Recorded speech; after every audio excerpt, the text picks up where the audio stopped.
Hey guys, we got an exciting week. Lots of updates and one pro tip, and that is make sure you reattach your string lines and check the position of your tube forms before you backfill and set them into the ground. I had to dig up 4 of them and move them. So that's what I'm doing right now. And then we should hopefully have some concrete pour going on this week. We're going to try and get that started today or tomorrow. We got the concrete today, just arrived a little bit ago.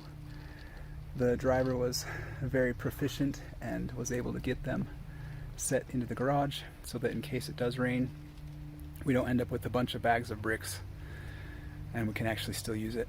All right, hopefully I'll have a good update for you in a short while. Take care.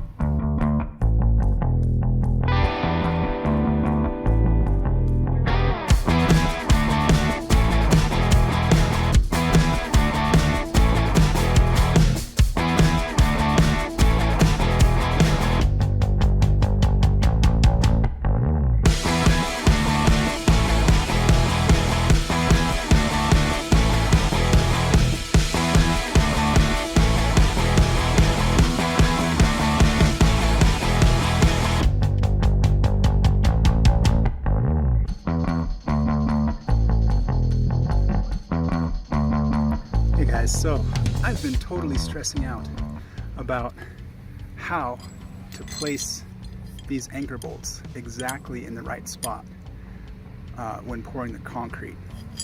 I do have the bracket that has a little bit of wiggle room, at least left and right, and I don't know, the way I'm going to make my beams, I'm going to have on each beam is going to be comprised 3 16-footers and 2 18-footers staggered. So the outer columns don't matter too much. I'm having cantilevered by about 8 inches, but the 3 middle ones on each run have to be exactly 8 feet apart for that beam system to work, or close enough to it so that 2 beams lining up on this bracket will be able to anchor, both be able to anchor to it. Okay, I hope that made sense. Anyway, I figured out this really cool jig. These are regular old yard stakes. I've marked the number of the tube to which it corresponds. That dot there in the center is the spot where I'm going to drill a nice straight hole that is exactly this thickness, so that this will just barely fit in there and it will be perfectly straight when I'm pouring the concrete. And I can use a Forstner bit to drill it down so I can get the right depth of this so that just the threads are showing above the concrete level and nothing else.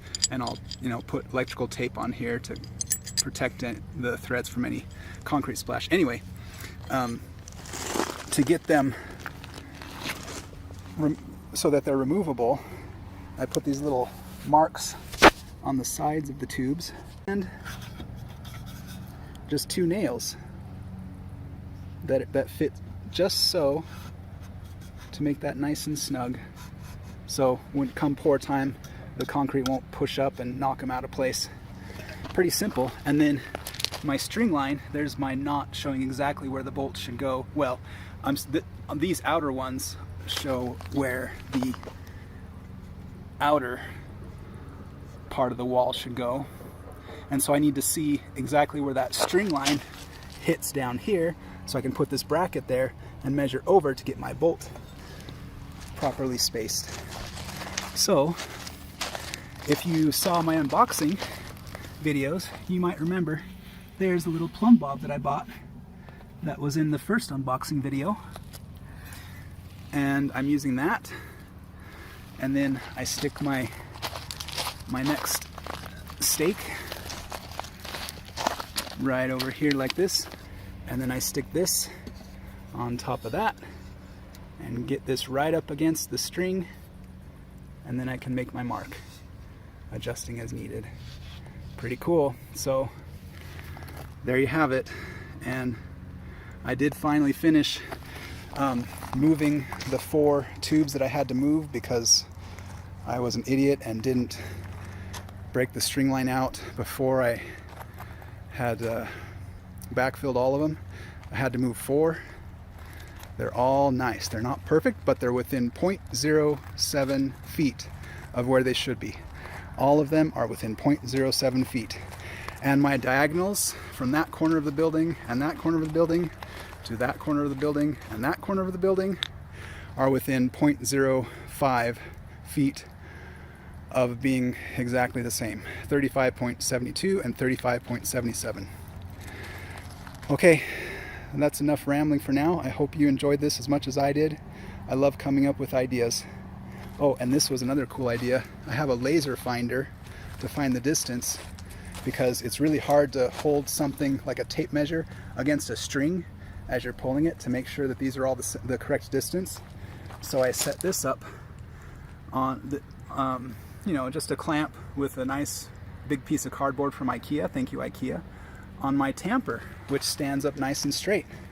And I just get it lined up right out on the string. And then I take my laser level and I have my spirit level. I stick my spirit level down in the hole so I can hold the laser level, just pretend my hand is the spirit level, hold my laser level butted up against the spirit level, and then take my measurement.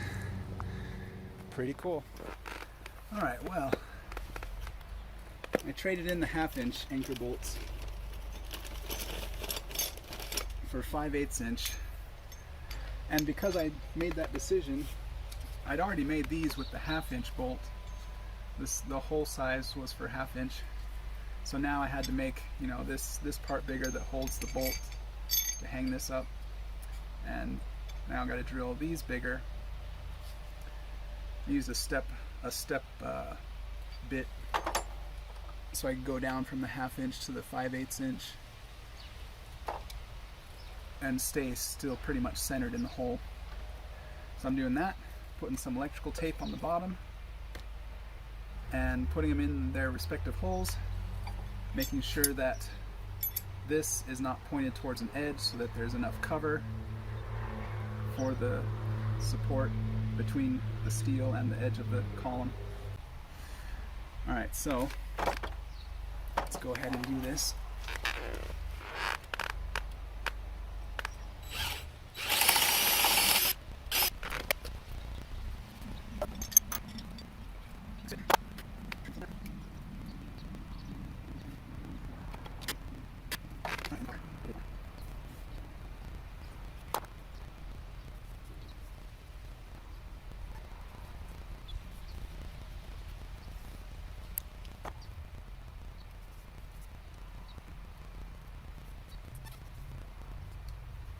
I'm hoping that this electrical tape makes it so the concrete won't adhere to this, so I can just pop it right off. We'll see. I could have used just cooking spray, but I didn't want to have to remove the bolt, spray it, and put the bolt back in, and I don't know, maybe.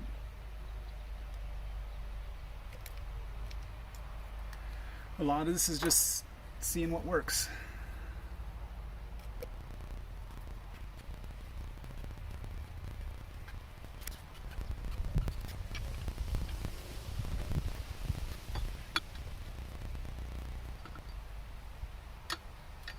Alright, and then the distance that the bolt can stick out, the reveal, I guess is what it's called, of the bolt from the concrete can be at most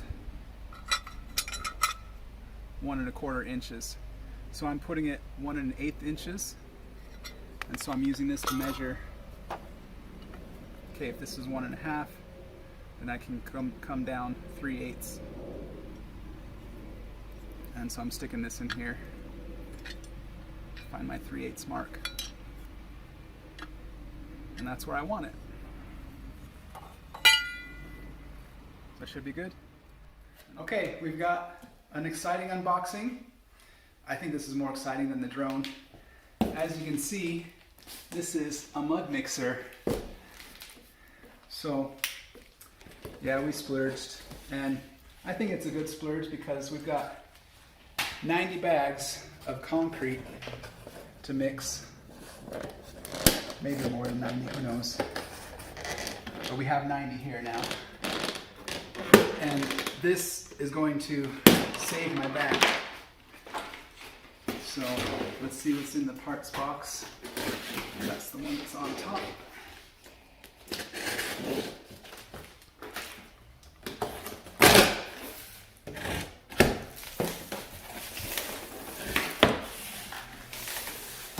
Ooh, nicely labeled hardware.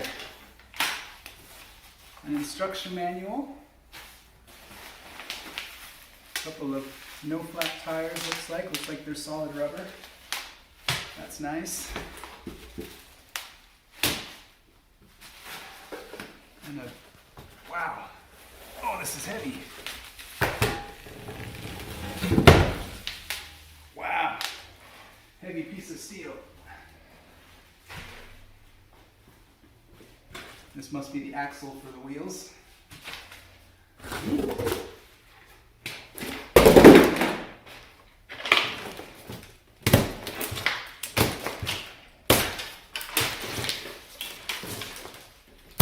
Box 2.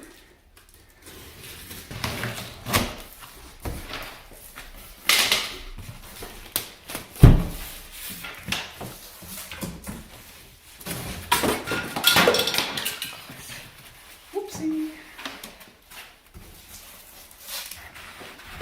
All right. We're probably going to cut the sides of this cardboard down, I think.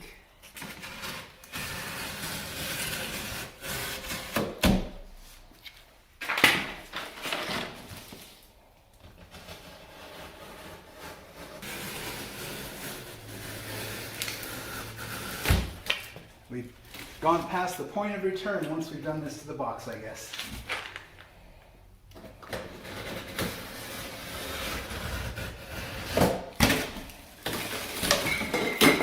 There she is. All right, nice warning sticker with a picture of what happens to your fingers if you stick your hand in there. So don't stick your hand in there.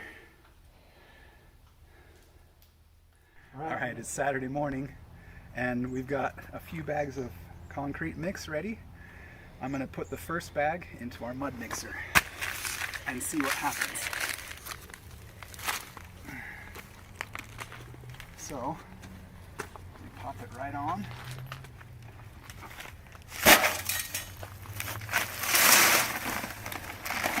It reminds me I was going to wear a mask.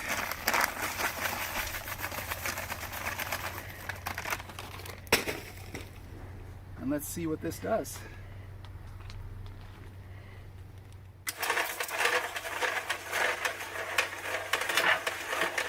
Here it comes.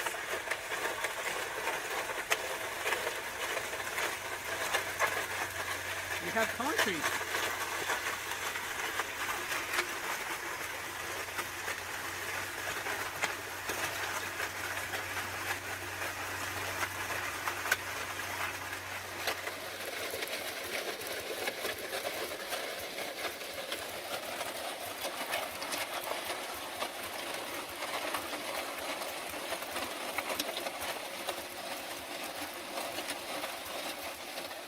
All right, so we got our cage in.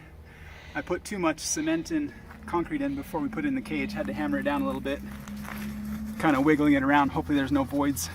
But that is not sinking of its own accord, I assure you. I can't even push it down. So that's set. And now here's our jig for number 1. I'm gonna put this in right here. It's got nails to hold it to the side, right within those marks right there. And that'll hold our anchor bolt exactly where we want it to go. And then we're good to go. Okay, that's good.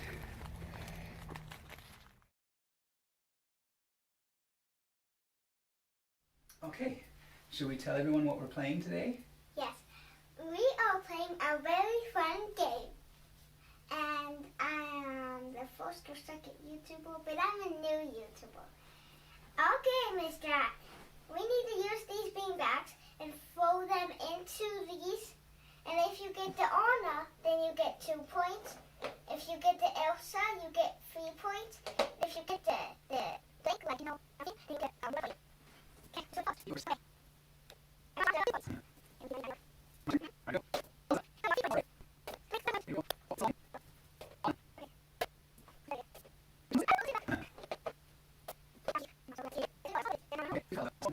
One blank. 1 point. So who win? So I got 3 plus 2 plus 1. What's 3 plus 2? 5, What's 5 plus 1? 6, And you got an Anna, 2, an Elsa, 3, and an Anna. 4, So what's 2 plus 3? 5, And what's 5 plus 2? 7. Yep. So you got 7 points. I win! Yeah. And just to tell you guys, for every game, I almost win every single game. When we have a big stairs, and we do races up there and downstairs, I always win. Should we show them some magic now? Magic? Yes. Okay. You ready for a magic trick? Um,